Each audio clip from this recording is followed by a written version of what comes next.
Hey everyone, Michael Anthony here. Van Halen, Chickenfoot, Sammy in the Circle. But anyway, you're listening to the only podcast that is dedicated to breaking down the entire Van Halen catalog one track at a time. And the podcast will rock. Ow! Hello, baby!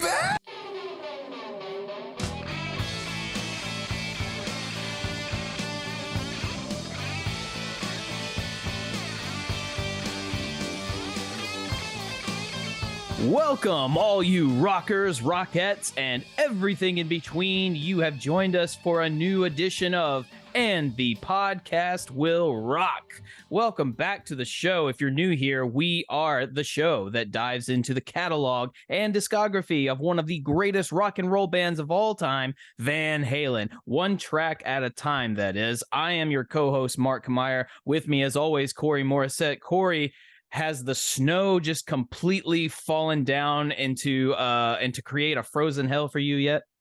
It's actually melting here this week. We hit +4, which what I think would probably be in like the 40s for you. So that's like shirt and that's t-shirt and shorts weather for this area. So things are melting and it's been really quite nice. It's going to get cold again next week, but for this week we're expecting +4, +6. Really nice warm temperatures. Warm temperature, no thanks. It's been the low 40s and mid 30s over here, and that's in Fahrenheit. And no shorts. The shorts time is over for us down here. But today was in the high 50s, which is weird. But then I remembered I live in the South, and nothing makes sense weather-wise. So nothing makes sense anywhere in the South. Not just weather. That's true. Yeah, it's weather, it's driving patterns sometimes, it's just drivers in general. Don't get me started on that. Nothing makes sense down here.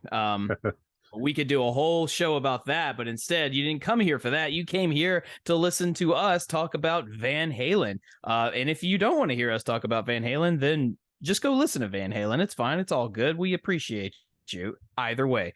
There you go. Take a drink every time I say it, now that I'm aware of it. Now you caught yourself. We're talking about this. It's a Mark catchphrase. We appreciate you. And you're like, I don't really say that, do I? 2 minutes into the show, you said. I do. Yep, 2 minutes in. So if you're keeping track at home, there it is. There's one catchphrase. And also, before I forget, we are now post Thanksgiving holiday for the Americans out there. So to all my fellow Americans, hope you had a great Thanksgiving. Hope you were well rested.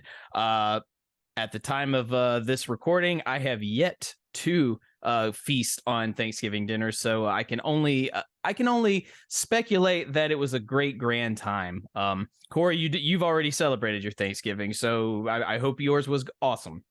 Yeah, we celebrate Thanksgiving in October, and it was awesome. So this week it's just Thursday, but it's a great Thursday because we got football, NFL football. There's 3 games. So I'm taking the day off work. I'm parking my ass on the couch and I'm watching some NFL. Look at that. See? NFL, American football is universal. You hear that? 2 countries coming together to celebrate it. But what's going on in Van Halen news? Anything remarkable, Corey? I tell you, there's not a ton. Again, we recommend everybody head over to the Van Halen news desk. Where you can get all your Van Halen news. There's a couple of cool articles. You could get the lyric video for Mammoth WVH's single Goodbye, which is on the they released a deluxe version of the album Wolfie did. His debut album, which is a phenomenal album, and with some extra tracks, and they're all great. I highly recommend everybody go check that out. There's an article on Sammy Hagar talking about the Twister era, and there's actually a song that was recorded around that time that's still in the archive somewhere that hasn't been released yet. But wow. He's convinced that it'll come out at some point. They'll find it and they'll clean it up and get it out there. So we can anxiously await that. And another article actually came from a Guitar World interview, I believe. Sammy Hagar on why For Unlawful is his favorite Van Halen record. So that was a really good read as well. But nothing really in terms of news. I know Sammy's out there doing the publicity for the new Sammy in the Circle record. And of course, everybody wants to talk about Van Halen too. So a couple articles on there, just some good interviews with Sam. Right on. Well, good. Hey, good articles with Sammy. That's a no-brainer. You guys get over there and check them out and say hi on behalf of us at Van Halen News Desk. But with that being said, I guess, Corey, you know what? We have got to talk about the poll. we've got to talk about the Yes. rockin' poll that we do every week. Please talk to me about the poll this past week. I'll tell you what, I think this was our most popular poll. We had over 150 votes on this one. And I know I when I posted the poll, I put, all right, if this one isn't a landslide, I just give up. Like, I don't understand the world anymore. I'm happy to report it was a landslide. 96.2% What Dreams Are Made Of, 3.8% This Dream Is Over. So that's really like just a couple of votes. And actually, one of them explains themselves in the comments, but it's as you would expect. Anyone who's listening to this show or following us on Twitter, they're fans of Van Halen. And if you're a fan of Van Halen, you love Unchained. Yeah, I was just about to say, for those that if you weren't exactly on in the know from last week and you didn't want to do your homework, we talked about Unchained last week, which is, as I said, arguably one of their most well-respected, well-known tracks. I would dare to venture. When you think of Unchained, chances are that is how you identify Van Halen. If you're a lot of people, we certainly are not going to argue that. So 96.2 the dreams are made of, and then the 3.8. I'm very curious. I'm just so curious as to hear the reasoning on the downvotes, because I don't get it. I thought this one was just gonna be a clean sweep, Corey. I did too, but you're always going to have that one contrarian, and it's not John Mariano. He actually kicks off. It's not. He kicks off the Twitter comments this week just saying it wasn't me. And I believe him, because I know he's a fan of just good rock music. He wouldn't downvote Unchained no matter how badly he wants to mess with our polls. Yeah. John is an agent of chaos, but that chaos only goes so far. So we believe you, John. I tell you what, the cult is growing to other shows. Our good friend Kevin Brown has started his journey into the Queen catalog with Seaside Pod Review, one song at a time. Their third track, they spun Somebody to Love, which is one of the great Queen tracks of all time. I thought, it's kind of interesting because our third track that we ever spun was Hot for Teacher. So we got a big one on the third show. They got a big one on the third show, but they put up a poll as well, and they had people downvoting Somebody to Love. And I don't know how that could happen. Probably I will venture a guess and say these are probably the people that think the only song Queen ever wrote of note was Bohemian Rhapsody. And while that song is amazing and it's a classic, it's not their only weapon they have in their arsenal, I assure you. Queen has a cavalcade, much like Van Halen. They have a cavalcade of songs in their catalog that would make you go, this is one of their best, if not the best. They have multiple songs like that. So I would say Somebody to Love is one of their most powerful. And yeah, I don't see how you're a Queen fan if you're downvoting that. I'd like to hear what that's all about too. I know it's actually my favorite Queen track of all time, because I gave Kevin shit. I'm like, he keeps saying he'll have me on a show to spin the wheel, but you already got rid of my favorite song. So fuck you. I don't want to come on your show now. I'm just kidding. I like a lot of Queen. So I thought Queen was a great choice for this kind of format, because like Van Halen, yes, the majority of the catalog is massive and fantastic and amazing, but there's some turds in there. And Queen has some turds in there. Like Freddie wrote an entire song about his cat. And called it Delilah and put it on the Innuendo album. So, with cat meows and everything in it, it's terrible. But you need to have some of those just to lighten up the conversation. I mean, not to give any fuel to the Kate Bush haters, but I mean, she did a whole album where she's making animal noises. So, sometimes you just got to go full beastly and see what happens in the recording booth. It's not always going to be a winner. No, but when you're Freddie Mercury, and unfortunately you're dying of AIDS too, it's like, whatever the hell you want to do, Fred, we'll do. You want to write a song about your cat? 100%. I'm going to do the best cat meows I can on it for you. Good for them. But we're not here to talk about Queen. Follows in the lap of the pods and the Seaside Pod Review for all your Queen talk there. We're talking Van Halen. We're talking Unchained. Let's get into the Twitter comments here. There's a lot of them. Future Squash 767 said, "Who dislikes Unchained?" And Rhonda Evans said, "No one in their right mind." So that's how we start off, and you got to agree with those. Yeah. Dicker Chris says, my ringtone, quintessentially Van Halen, the Pasadena Party Band. There you go. Absolutely. Yeah. The Deep Purple podcast was speculating about the downvote, saying, I'd say at this point that it was just a few finger slipping. And that very well could be. Sometimes, you know, especially if you're on your phone, right? And you got fat fingers like I do, and you go to click one thing, you might accidentally tap another. So it could have been something like that. Jonathan says, fair warning contains my top 2 Van Halen songs of all time. Mean Streets, and then this. Unchained is a dream I wish I didn't have to wake up from. Exactly. Well said. Our good buddy Michael Green says, I'm just going to say it's one of the best Van Halen songs ever released. It has it all. No argument. Absolutely. And here's what Tony says. Oh, shit. I read this wrong and I hit the wrong choice. Unchained is most excellent. So there's one of the downvotes. So there's one mistake. Yes. Yeah. But he owned up to it and says Unchained is actually excellent. So we could actually lower that percentage a little bit because he admitted he made a mistake. Yeah. Rihanna says what dreams are made of. Absolutely. Coach Green says if you downvote Unchained, turn in your Van Halen card. And there's actually quite a few comments similar. Steve says it doesn't get more Van Halen than Unchained. Coach Green again says, well said. If you need one song to define a band, this is the song. And you can't really argue with that. Yeah. Robert says anyone voting no on this should not be listening to Van Halen. You agree with him there. Like I said, this is the most Van Halen song you're going to get. So, Kyle Anderson says, hell, this song is off the chain. And Tom understood that reference and said, I see what you did there, Waldo.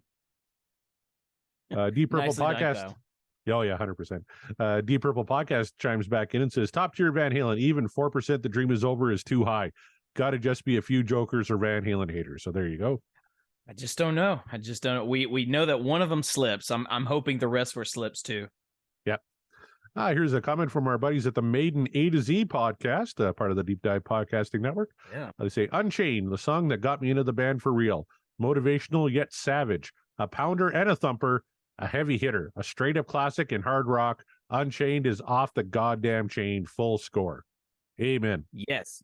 Period. Yep. End of discussion. Kevin Brown from the aforementioned Seaside Pod Review and the Tom Petty Project says, this song is all about the direction changes for me. So fluid. Arguably the best DLR era song and definitely my favorite DLR vocal. Great harmonies, great solo, killer rhythm section. Oh, and Sammy nailed it when I saw them live in 04. Quintessential Van Halen. I know. Of course he did. Yeah. But yeah, we talked about, you said Sammy never, I think our guest on the week there said Sammy never actually did this song. He did, though, on the 04 tour. So Kevin Brown pointing that out. Bruins fan 71 says, at the time, it must have been 1% because he says, does the 1% have to count? This person can't even be a Van Halen fan. Absolutely love it. So again, no argument. Yep. Gene Hickey says, if this doesn't smash the vote record and end up at least 95% what dreams are made of, I'll be joining you in saying that I'm giving up. So, fortunately, we're over 95. We're at 96, probably 97. Yeah, if you can take away that one vote there where he slipped. That's true, yeah. Yeah. Fat Man on Guitar says, Unchained is not my favorite Van Halen song. It's not in my top 5, maybe not top 10. But if I had to pick the quintessential Van Halen song, Unchained might be it. It's got the boogie, swagger, humor, and party attitude that typifies the first DLR era. That's an interesting perspective. I wonder if, well, no, I can't assume with that review that he was a downvoter. He just simply said it's not his favorite and it's not his top 5, but he said quintessential. So, okay, never mind Fat Man on Guitar. I'm going to assume you still voted yes because come on. Fat Man on Guitar is going to be on the show here coming up, hopefully in the new year. But his comment really spoke to me because there's a song we're going to be spinning at some point, Mark, that I know is one of your top 5 Van Halen songs. And I'm a little more with Fat Man on Guitar on that particular song. I can't wait to kind of get to it. Oh, I see. Yeah, I'm kind of more on the fence about it. It should be a good show. Scott Monroe says, I'll just say I appreciate the tongue-in-cheek breakdown between DLR and Templeman, even more nowadays after reading the backstory in Greg Renoff's book. Oh, and it's a perfect song. So. Good shout out to our buddy Greg. Yep. Hopefully he's feeling better. He couldn't make our first live show because he was feeling under the weather. And here's my tease to stay tuned for later in the episode. We'll be announcing the details of our second live show coming up in December. Woo-hoo! Chaz Mataz says it's what D-tunas are made for. Get it? That's a guitar tuning reference there for you. I thought it was good. Kyle Anderson has said possibly the best Van Halen song. Doesn't get much better. You don't like this, you don't like Van Halen. Again, I'm not disagreeing. Yeah. Ray says, finally, quite possibly the most Van Halen-y song ever recorded. Yep, can't argue with that. Mm-hmm.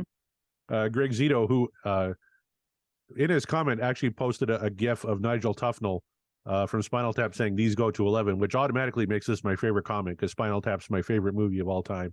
But he says, Unchained isn't just one of the best Van Halen songs, it's one of the best hard rock songs ever.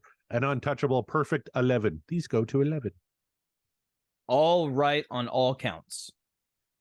False Premise says, the sad part of the wheel landing on this jam is that I really don't need to listen to this episode. I probably will anyway. We appreciate your honesty there, and we hope that you still tuned in just to hear our perspectives. Yes, and our old buddy Tom Armbruster said, you should. It's a great discussion. So hopefully, there you go. Hopefully False Premise... and then False Premise replied with, come on, Tom, give me a break. And then Tom posted the classic Captain America gif from Endgame where he says, no, I don't think I will. So, Old man Steve. That's right. All right. Jonathan Todd says, dear 3.9% of you voters, I understand. I've done stupid things where I'm under the influence too. Please stop drinking and tweeting. The buttons are small and look alike when you see 4 of them. Thank you very much. We appreciate that. Yeah. And we appreciate you. Take a drink. We got this one here from Darkman, Mark the Bat, who the downvotes are not actually for the song, but for myself and Corey, as we are not the Van Halen experts and have to be reminded of such. To which Chaz says, nah, people are fucking with you. Anyone downvoting Unchained is unhinged, probably voted for Trump, or maybe might say it's overplayed. All the same, fuck those guys. Absolutely. 100%. I don't. I'll retract my theory on that and chalk it up to just a couple of people being contrarians just for the sake of being contrarian. And then there's the misvoting, which might have happened all the way through. Who knows? So yeah, we'll call those downvotes a fluke. We'll call it a fluke. Yeah. Statistical anomaly. There you go. Mm-hmm. Josh says, brilliant. Band is firing on all cylinders and Eddie playing with confidence like his dick is dragging on the ground. David Lee Smith says, to anybody who doesn't like Unchained, turn your Van Halen membership card in, take your 1 foot out the door, and don't come back because I don't want to hear about it later. Oh, clever boy with the puns. Oh, Davey. Love it. Good comment there. Jonathan P. Todd comes back and says, Eddie's rhythm on this track is why he is the king. My ringtone since 2009, Unchained. Geez, I'm going to change my ringtone now. Yeah. That's a good idea. That'd be a great ringtones are still a thing? Like customized I guess, ringtones? Yeah. I don't think I haven't turned the volume on my phone in 4 years. I don't think it's always on silent. So I know. Yeah. Mine's either it's all silent or vibrate because I'm just not going to hear it if it's the ring is actually happening. I didn't buy a phone to talk on the phone. I just want to do Twitter polls. So. Exactly. Yeah. And finally, Ryan Powell says, too much awesomeness to cover. Attitude of Dave, aggression of Ed and Al. Out of time, 7 beats across 4 beat measures. Ed and Al lead into the chorus and under the solo. Critically, first time Ed was able to multi-track. Rhythm plus lead equals huge sound with killer outro solo climax. Mark, you're the musician. You got all that? You had me at solo climax. Just for the funnies of it all. But all yes, right. I got you. Those are the Twitter comments for the week. All right.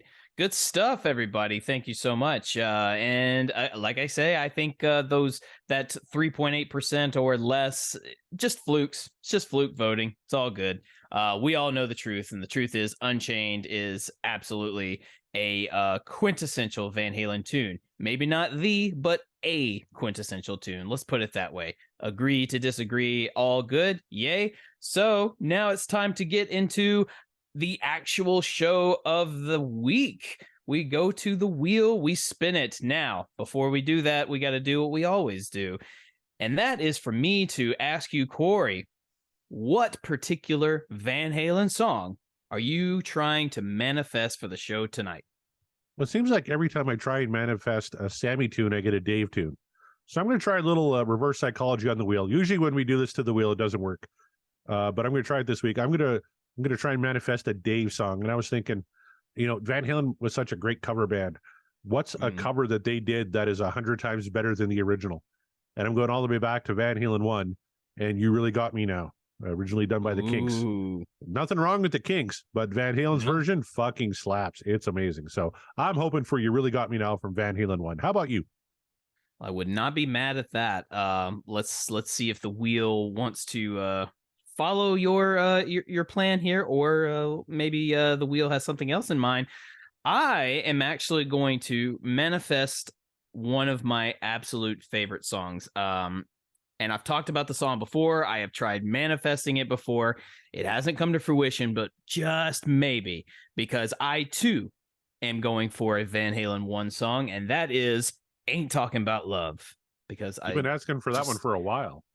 Yeah, it is absolutely probably my top 3 Van Halen songs for sure. Always battling for that first position, but just narrowly missing out. And we can discuss that later when we come to it. But I would really love to hear something from Van Halen 1, apparently, because I wouldn't be mad at You Really Got Me, and I certainly would be most grateful for a little Ain't Talking About Love. So Corey and I both were going all the way back to the beginning for the start of the journey for so many people when Van Halen hit the scene, at least with a major record as it is. So Van Halen 1, that is what we're manifesting. That's what we're putting out into this universe. Hopefully the wheel picks up on the energy. Corey, if you're ready, I'm ready. Let Sammy know it's time to wake up and do his one thing, to make a living. Anyway, if Sammy's ready, let's take it away. All right, he's hopping up and down. He's got his parachute pants on. He's got his little, headset mic on and his guitar. I didn't hear he goes. A shot of Cabo Wabo. Here we go.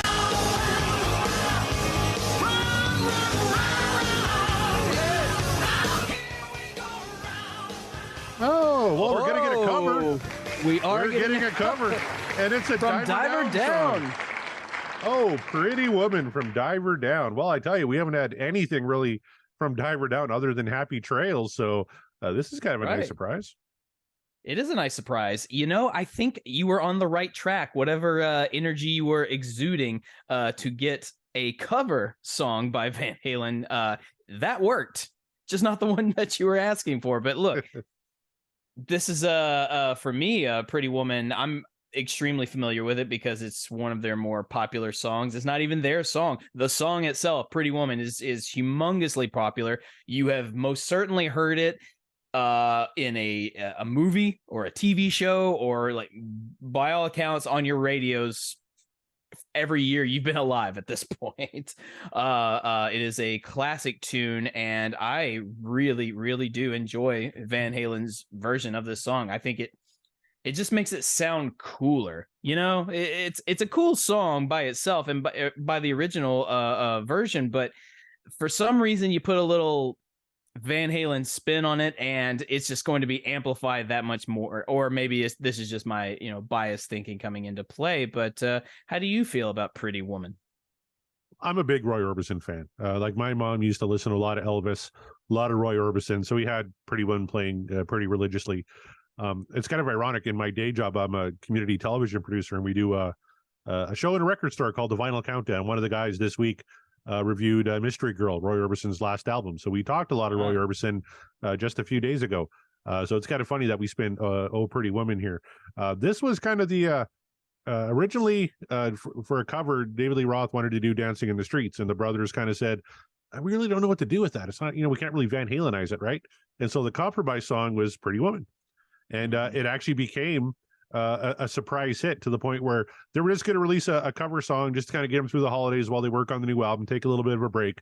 But Pretty Woman hit in January of 1992, so they had to kind of rush an album out, and that's why Diver Down, has some original songs, but it also has quite a few covers on it.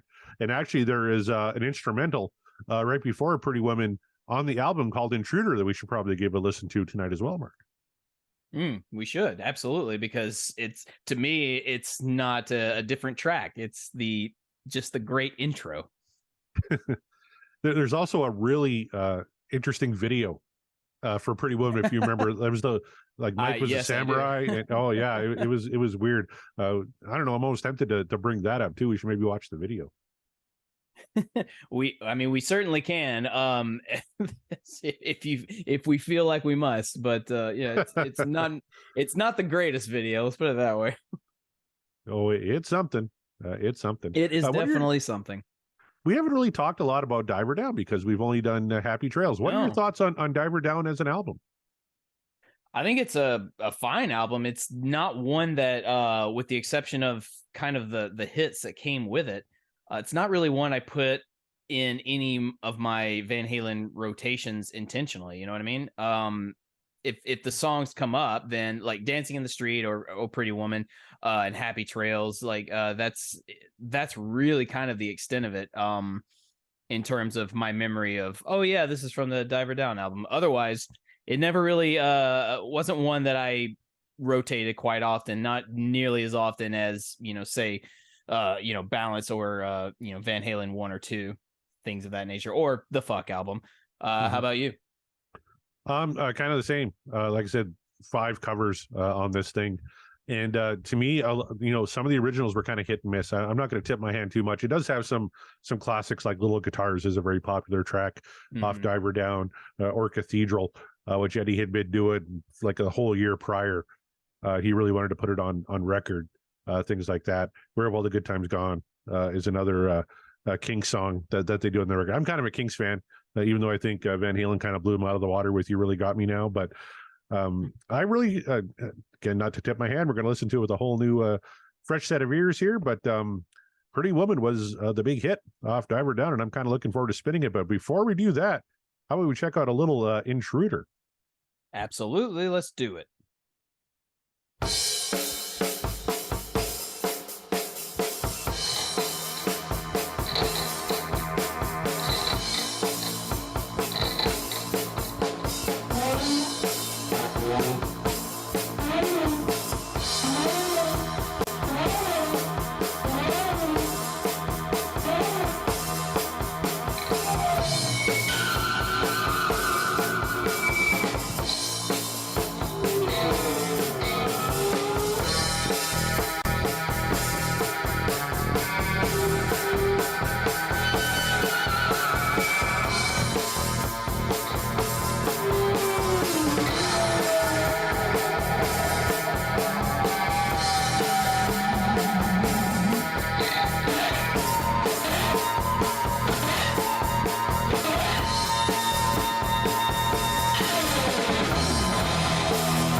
All right.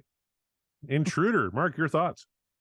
Now, I don't know the story behind Intruder, but to me, it just sort of feels like they it feels like Alex and Mike had this rhythm section sort of, loop, as it were, and they didn't know what to do with it.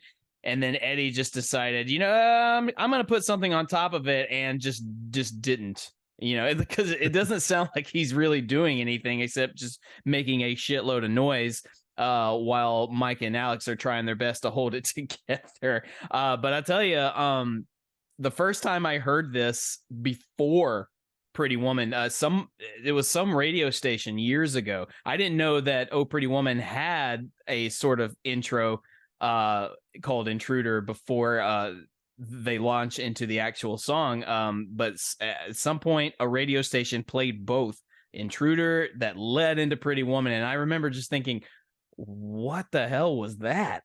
Is that normally part of the song? I've never heard, what's happening there?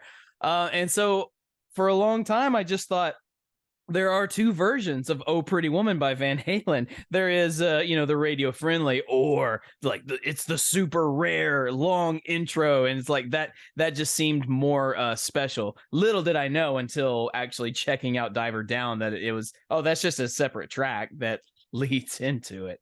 What are your thoughts on Intruder, Corey? Well, I can give you a little bit of background because I did some reading on this album. When I was reading the book that Noel Monk wrote, and apparently the video, because they just made a video. It had nothing to do with the song "Pretty Woman." They just wanted to make David wanted to make like an old MGM style movie into a video, and the video was longer than the song. So they went back in the studio and they recorded "Intruder" to pad out the length of the song. Dave actually says he wrote this with no consideration for the music at all. He just wanted to make it fit into the video. He played a little synthesizer on it. Eddie apparently just grabbed a Schlitz can and just kind of jammed it against the strings to make that feedback while the guys were playing underneath it. So they really didn't put a lot of thought into Intruder. It was just to kind of pad out the length of the video for them. But it was very atmospheric. It was kind of cool. And when I think about Roy Orbison and Pretty Woman, that's not the mood so much, but hey, no, I know that's why I always found it really odd, especially that very first time I ever heard it. I went, what the hell was that? Because it just doesn't. You can tell that it's heading somewhere, and it's all in the same key. Even the screeches and the noises still fit the key and the motif of what becomes "Oh Pretty Woman," but it's such a weird sort of intro, but having just heard the story behind that, oh, okay, well, that makes a little more sense. Still don't know why they went in the direction they did, or at least why Eddie went in the direction that he did sonically for this Intruder track. But hey, more power to you. This is just the genius of Van Halen, subverting expectations.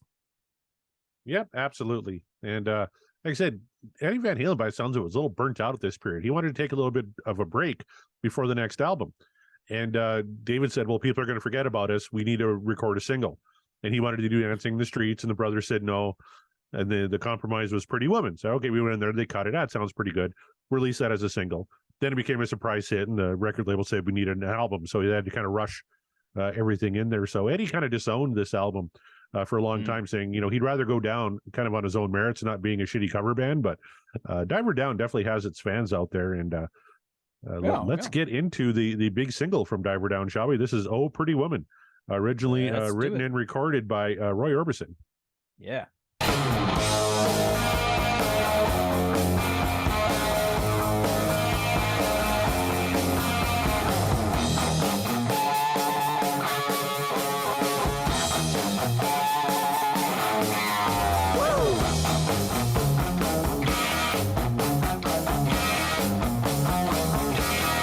Now, if you're going to do a cover, having Eddie Van Halen as your guitar player really helps, because that automatically makes it better than any guitar that was on the original. And you listen to Roy Orbison's version, it's very plain, very understated, but you got Eddie in there and he does a little bend in there and a little just little Eddie Van Halen accents. It just makes it awesome. Well, it helps that you're playing 1982. It's like the modern day. Hey, look, we have guitar effects that we can use. I've got overdrive. Poor Roy Orbison didn't have a lot of overdrive in his guitar tone, so he couldn't make it distorted. So it just sounds a little too clean, so to speak. But it's funny that you say that, though, because despite Eddie's overdrive, his distortion effect that he has on his guitar, that sort of gives it that rock sound. It's still such the motion of playing that riff is still so fluid, and it just feels like there's a wall of sound coming out of his guitar, even though there's not really. I mean, there's not a ton. It's just Eddie had just good tone, and he knew how to play, and he knew what sound he was going for. So yeah, it sounds very, very full, and thus kind of gives it that. Gives it a harder, obviously a harder edge just based on the nature of the sound. But yeah, I'm with you 100%. Makes it sound so much better. But it also just, it makes me think of when you're in school and the cool guy walks in, or the cool girl walks in, so to speak, and you just hear the rocking guitar crunches, the power squeals, getting ready to launch into "Oh Pretty Woman," just like you're a kid in high school, like there she is, man, she's walking in slow motion, and all I hear is "Pretty Woman" in the background. It's funny you say that. The actual inspiration for the title was Roy Orbison's wife, Claudette, who during a writing session with Roy and his co-writer, Bill Dees, she said she was going out, and Orbison asked her if she had enough cash, and Bill Dees said, "A pretty woman never needs anybody." And so that's where they got the title from. And it's wow. True. Well, there you go. Pretty woman, walking down the street. Pretty woman, the kind I like to meet. Pretty woman, I don't believe you. It must be true. No one can look as good as you. Mercy. You got to get the classic Roy Orbison "Mercy" in there, but no one's gonna mistake David Lee Roth for Roy Orbison. Roy Orbison has one of those very distinctive, beautiful voices, and David Lee Roth is David Lee Roth. But I think he handles the material here pretty well.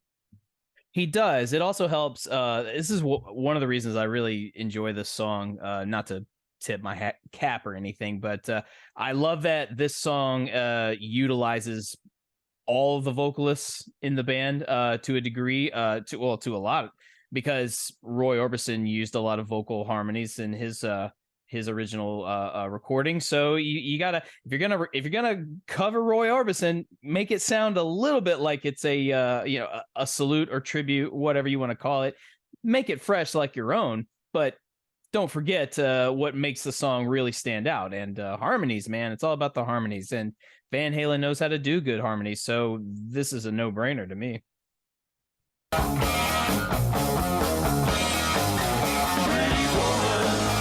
won't you pardon me? Pretty woman, I couldn't help but see. Pretty woman, oh, you look lovely as you can be. Are you lonely just like me?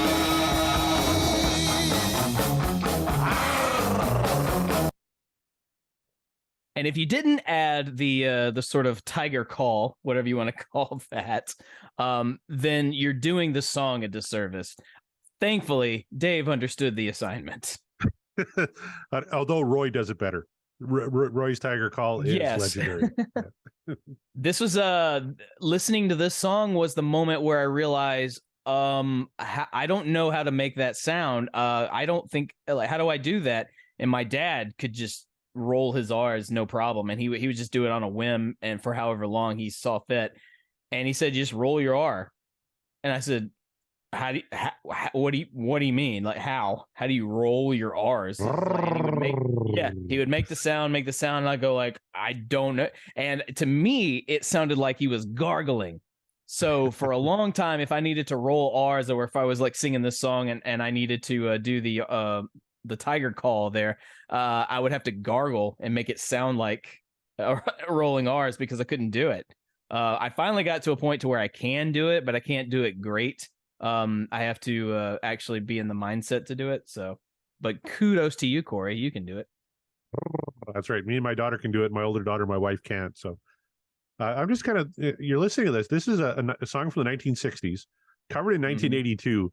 You know, the big hits in 1982 were like Physical by Olivia Newton-John, Eye of the Tiger, I Love Rock and Roll, Ebony and Ivory, Centerfold by the Jay Giles Band. Like, I'm kind of surprised that this song, kind of hit for Van Halen back in the day. It was a number 12 hit for him.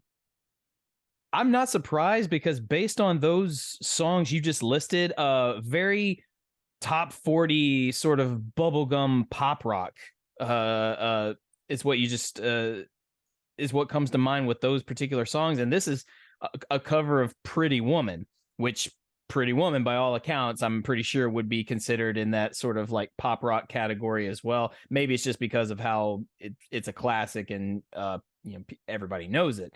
But yeah, I'm not shocked by that. This one definitely takes a more harder edge because it is Van Halen, but it's Pretty Woman. So yeah, I'm not at all shocked by that. Tell you what, it might be the hardest song that hit the Billboard Hot 100 in 1982. Probably. Just going down the list. Unless you want to go with something like Jack and Diane by old Johnny Cougar. Yeah, it's all pretty much just like, Chicago's on here, Abracadabra by Steve Miller. Like, yeah, a ton of like pop, light rock type stuff. So yeah, Van Halen might have been the hardest thing going. It's actually listed at number 88 in the Billboard Hot 100 for 1982. So pretty respectable. So you're saying 82 was a great year for the yacht rock campaign. Exactly. Toto, Rosanna was there. I Can't Go For That by Hall & Oates. Yep, You want Yacht Rock? How about Tommy Two-Tone? 8675-309. 8675-309. I mean, 1982 podcast. That's a good. Oh man, that would be fun because it doesn't stop at music. There's movies. That's right. There's That's right. all sorts of pop culture things. I wouldn't put Tommy Two-Tone on my specific yacht rock list, but that is a good song. It is a good song.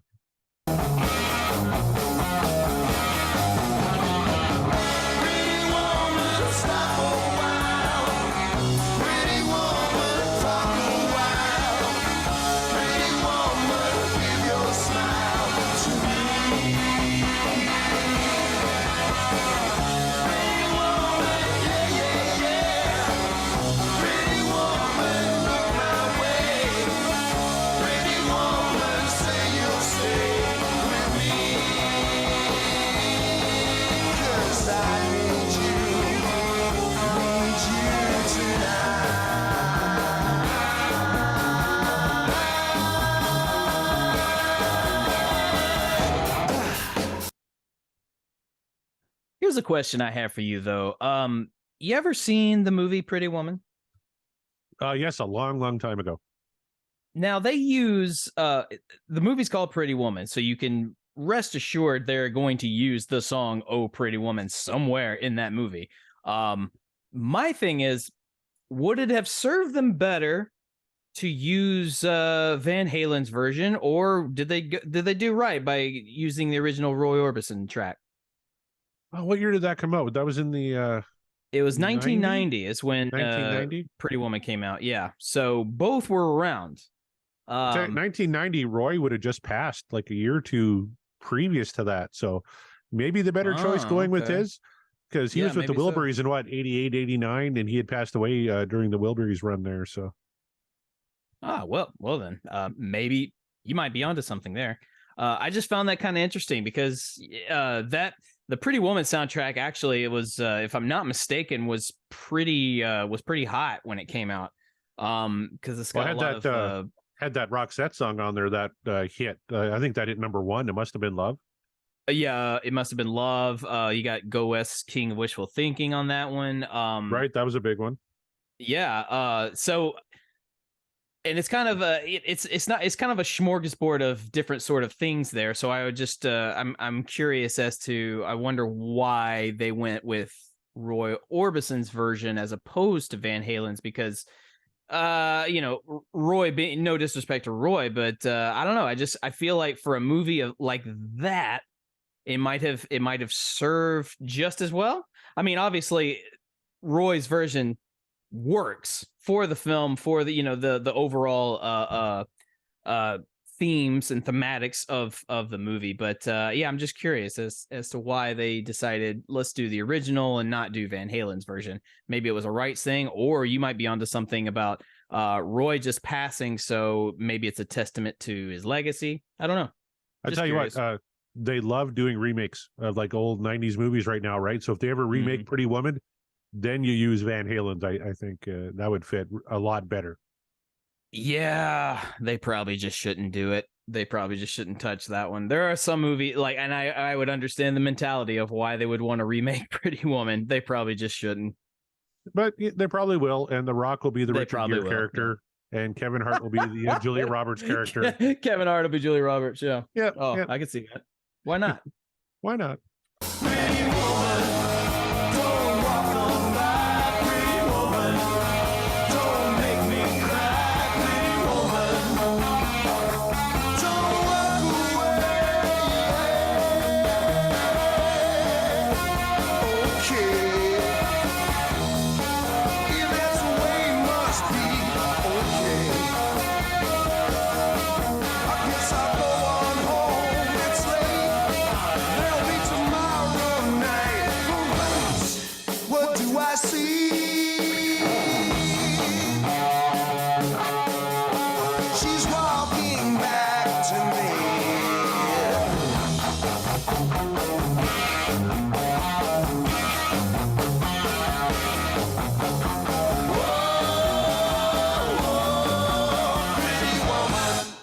All right, Pretty Woman from Diver Down. Mark, do you remember back in 1989, there's a little rap group called Two Live Crew, and they recorded a parody of Pretty Woman for their album As Clean as They Want to Be. Two Live Crew was really something in the late 80s. I remember if you had that tape, you're like, oh my God, I got the new Two Live Crew.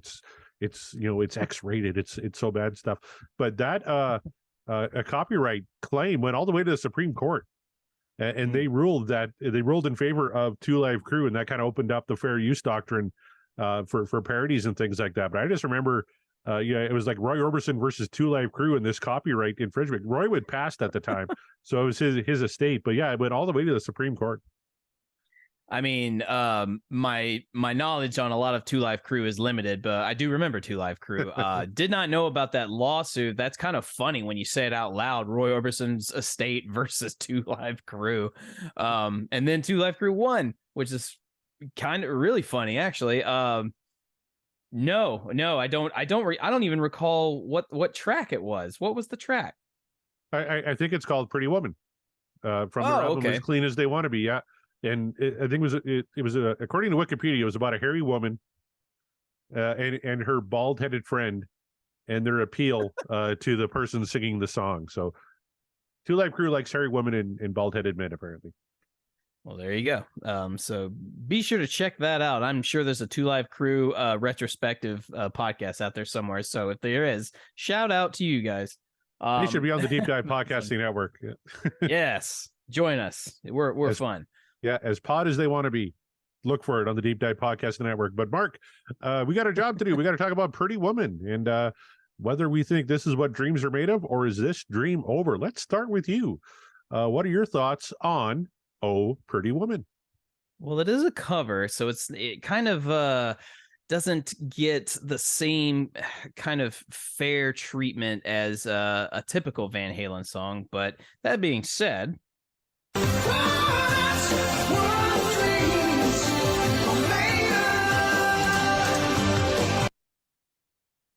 while it's probably unfair to judge it because it's not an original Van Halen tune, it is still so deep in the Van Halen category, sort of like echelon, that it feels like it's theirs. There's probably a whole generation of kids out there, me included until I got older, that didn't even know that this song wasn't originally theirs. For the longest time, I thought Pretty Woman, that was Van Halen, because it sounded like Van Halen. They made it sound enough like themselves to keep it fresh. But then, as you know, if you listen to the original, then it's respectful, because it's, they're not going so far out of their way to make it sound like something different.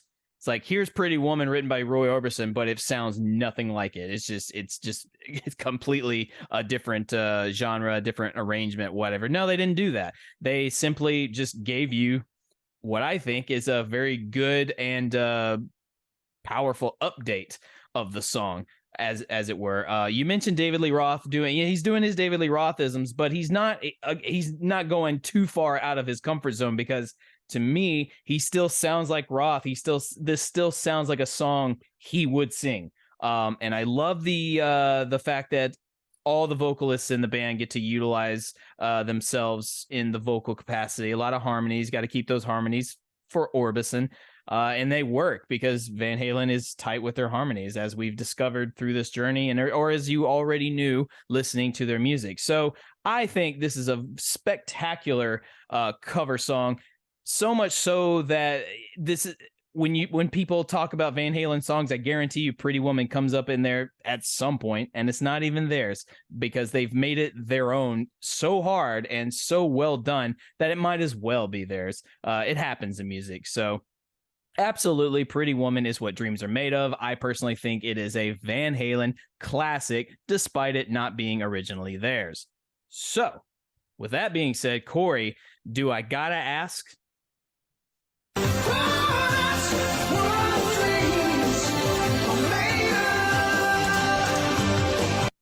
I think you hit the nail right on the head when you said, like, respectful. This is a very respectful cover. You can tell they really love and respect Roy Orbison, especially Dave. Like you said, he's not hooping and hollering all over the thing like he would on virtually any track on Van Halen 1. He's even copying Roy's the Tiger Growl, the rolling of the R, and the Mercy, and all that. To me, the real standouts are the vocals and the guitar. I love what Eddie's doing on this song, really elevating this song past what Roy Orbison did back in the 60s. Mike and Alex, they're just kind of playing it straight down the middle, and there's nothing wrong with that. You're not getting those big Alex Van Halen flourishes. There's even that little break before one of the verses, and Alex just does a boop, boop, boop, and then back in a Pretty Woman. He could have put in a little roll there or some cool little Tomville or something. Kept it very, very straight, and there's nothing wrong with that. I love that they just went in the studio, found a song they liked, cut it like in one take, 2 takes, and put it out there, and it became a big hit for him. This is obviously a classic song. Roy Orbison won a Grammy for it posthumously from his HBO special. It's one of the Rock and Roll Hall of Fame's 500 songs that shaped rock and roll. Rolling Stone named it number 224 on their list of the 500 greatest songs of all time. This is the Roy version, of course, but the Library of Congress selected it for preservation in the National Recording Registry. This is obviously an all-time classic American rock and roll song that Van Halen, in my opinion, elevates. I love Roy Orbison. I love his version. To me, the vocals on this and the guitar elevate it past Roy's. And I know a fellow like Eric Senich, who I love and respect very much, hates this song. He's not a real fan of "Oh Pretty Woman." He likes Dancing in the Street, and I'm completely opposite. To me, Dancing in the Street is not a song that Van Halen is meant to cover. And when we get to that one, I can voice more opinions on it. But to me, Pretty Woman fits. Oh Pretty Woman absolutely fits the Van Halen mold. They knocked it out of the park. This is a great track, and it's absolutely what dreams are made of. There you go. Well said all around. So you might have gotten the idea of that's where we were headed at the top of the show, but that's okay. It is what it is, because sometimes, even though we think we know what we're going to vote on ahead of time, sometimes really diving into the song, analyzing it, can shift perspectives and shift opinions. That did not happen this time. And instead, it was just Corey and I listening to a track we already knew we enjoyed and just appreciating it a little bit more. There you have it. Oh Pretty Woman from Diver Down. That's the second track we've done from Diver Down. We're not getting a lot from that one as far as the wheel goes. I'm willing to think, or I'm almost willing to bet that when it comes down to the final tracks, Corey, it might be sort of the a one-on-one battle between Diver Down tracks and the Fuck album. What do you think? It's trending that way, but the wheel has gone on streaks before. We had a run. It's true. Of a different kind of truth early on. We had a run of Women and Children first. We had 3 or 4 in a row from that album. Yeah. So I'm anticipating a run maybe of Diver Down at some point. Maybe it's going to happen next week and we're going to get another Diver Down track, which I would not be mad at. But I'm still holding out hope that we're going to have a good eclectic mix at the end. And I'm still holding out hope that Jump is the very last track we do on the Van Halen side of And the Podcast Will Rock. But I would agree with you. But geez, this wheel has been streaky before. And we may go on another streak here. Who knows? It's true. Well, if we do, hopefully it's a streak worth going on, and not a complete, because we were also on a Van Halen 3 kind of streak there for a little bit, or maybe not a streak per se, but definitely it was one coming up quite often, so often that I was under the impression that that'll be the first album. Yeah, that'll be the album we finish first of all the albums to get through. That'll be the one first. Honestly, it probably would benefit us if we got through that one first, so we don't have to worry about it as we continue the show. Apologies to Gary, but until we know, we won't know, because it's not up to us. It's up to the wheel, and the wheel is fickle. Sometimes the wheel is fair. Tonight, the wheel was fair. So I'm very appreciative of that, and I'm appreciative of you, the listener. Thank you guys for tuning in. Corey, would you please let the listeners know where they can find us? Because I mean, we have a site. Most people interact with us on Twitter. Twitter is, we're just unsure. So can you please let them know where they can find the show, where they can listen to it, and where they can find other like-minded shows if they like ours? Absolutely. There's a lot of conversation about Twitter, maybe going the way of the dodo here pretty soon. So we're branching out, And we got a Facebook page started up that Mark Meyer is going to be handling for us. So if you're talking on Twitter, you're probably talking to me. If you're going to talk on Facebook, you're probably talking to Mark. So give him a shout out and say hi to him. Join our Facebook page. Yep. Search for Podcast Will Rock on there. I'll have an Instagram page up and running too. So we'll post some pics on there. Maybe we'll put our wheel spins on the Instagram page. What do you think, Mark? And people will know that we're on the up and up. I think we should. I think that's a good idea. There you go. And I'm trying out that Hive social. We've got an account on there. I haven't posted anything. If Twitter goes away, maybe we'll move more stuff to Hive social. But for now, those are the main things. Of course, you can always go to our website, www.podcastwillrock.com. We just had a great email from a new listener. He's about 25 shows in. And he's from New Jersey, and he really wants to be on the show. So we're going to get him on the show coming up in the new year. But speaking of coming up on the show, I teased another live show early on. And for December, both Mark and I think we're going to do a deep dive December. That's right. Some of our brethren from the Deep Dive Podcasting Network will be joining us for our next live show, Saturday, December 17th, 9 o'clock Eastern, 8 o'clock Corey and Mark time. We'll try and get as many deep divers on as we can. And let's recap those shows for you now here, folks. On the Deep Dive Podcasting Network, we have Nate and John from the Deep Purple Podcast, The Simple Man at Skinnerd Reconsidered, Terry T-Bone Mathley at T-Bone's Prime Cuts on the other side, Rye at Sabbath Bloody Podcast, Paul, Joe, and David at In the Lap of the Pods, Andy and Matt from Hawk Binge, Eric and Jonathan at Maiden A to Z, Daniel and Josh at Diary of the Madmen, the Ultimate Aussie Podcast, Ben and Sam from Universally Speaking, the Red Hot Chili Peppers Podcast, George and Hattie from the Judas Priest Cast, John, myself, and Scott Haskin from Backtracks Aerosmith Revisited, John and I again from Backtracks Theme Music, Clay and Rye from North by South Podcast, Greg and Jonathan from So Far So Pod So What, Kevin from the Tom Petty Project, Quinn at And Volume for All, and Sav, Nick, John, and Mark from the Rock Roulette Podcast. That's the whole kit and caboodle there, and hopefully we'll have a few of those boys on the show December 17th. Mark your calendars. Who knows? Maybe we'll grab some people just kicking around on Twitter and throw them in the waiting room and bring them on live too. Why not? Yeah. Shoot your shot if you want to be on the show quicker, because we're getting to as many of you as we can. It's hard sometimes, and you guys have been so enthusiastic about it. So we want to accommodate everybody. So if you are tired of the wait, try your damnedest to get onto the live show, because chances are you absolutely could. So be on the lookout. As Corey said, December 17th. That's going to be a very fun time. If it's even remotely close to how much fun we had for our anniversary live show, then this one is certainly to be a banger. But that's it. On behalf of Corey and myself, you can find me at Mark the Bat on Twitter for now, and Instagram. And then, yes, as Corey said, we do have a Facebook page now. So if you want to interact with me on there, and the Podcast Will Rock on Facebook. Give it a like, give it a share, tell your friends, tell your family, anyone who remotely appreciates the work of Van Halen. I think they will get a kick out of what we do,